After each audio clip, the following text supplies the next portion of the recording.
Shahid Afridi, crease पर आतिश फिशां का फटना, पाकिस्तान का सबसे बड़ा वनडे रन चीज।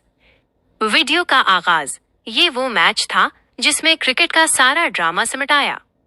बड़ा रन चीज और पाकिस्तानी कैंप में तनाव महसूस किया जा सकता था, लेकिन डिगमगाती हुई पोजीशन में अचानक क्रीज पर इस खिलाड़ी की आमद हुई जिसे दुनिया लाला और बूम बूम के नाम से जानती है, शाहिद खान आफरीदी। आफरीदी का तूफानी entry, the Afridi storm. Afridi ने आते ही किसी किस्म का कोई वक्त जाया नहीं किया, पहली ही गेंद पर अपना इरादा जाहिर कर दिया। उसके बाद जो हुआ वो सिर्फ बैटिंग नहीं थी, वो गेंद को मैदान से खलाई सैर इन ऑर्बिट पर भेजने का एक ना रुकने वाला सिलसिला था। बॉलर्स का खौफ। आफरीदी ने गेंदबाजों के चेहरे पर खौफ और परेशानी का ऐसा मंजर खींचा कि बांग्लादेशी खिलाड़ियों को समझ नहीं आ रहा था कि गेंद डालनी कहाँ है। हर छक्का पिछले छक्के से ज्यादा लंबा।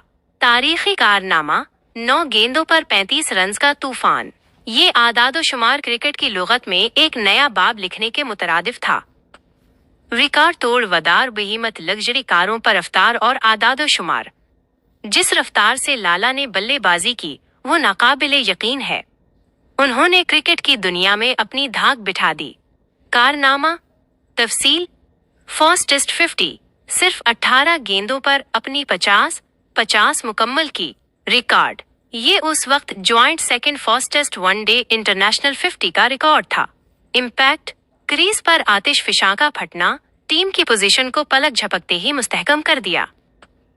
ड्रामा और तारीखी फतह, the drama and the victory. इस बीच एक ड्रामाई मोड़ भी आया जब बांग्लादेशी कप्तान मशफिकुर रहीम ने आफरीदी का एक आसान कैच छोड़ दिया। ये लम्हा बांग्लादेशी शायकीन के हाथों से जैसे आंस टूट जाने के बराबर था। फिनिश का सहरा।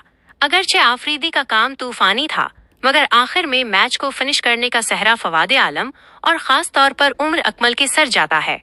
उमर अकमल की विनिंग शॉट। उमर अकमल ने चौकड़ा मारकर पाकिस्तान को न सिर्फ तारीखी फतह से हमकिनार किया, बल्कि वनडे इंटरनेशनल में पाकिस्तान की तारीख का सबसे बड़ा रन चीज भी मुकम्मल करके एक नया रिकॉर्ड कायम किया। खुलासा और इख्तितामी नोट।